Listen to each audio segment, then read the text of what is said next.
Hello guys, and welcome back to MS Tech Tutorials. And in today's video I'm going to be showing us how to fix the XDefiant error code BRAVO-04.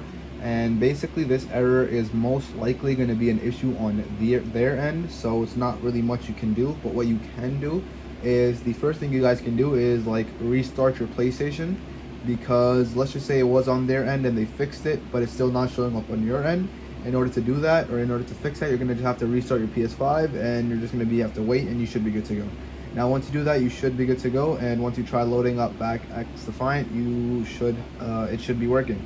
And another thing you guys can do is go to settings, go to network, make sure you're good, everything is connected and everything is signed in. Go ahead and test your internet connection.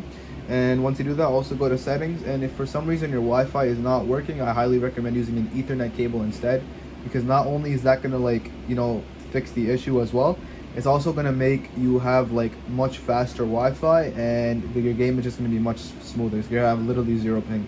And yeah, that is it for the video. Thank you guys for watching. Make sure to give the video a thumbs up, subscribe to the channel, and have a great day.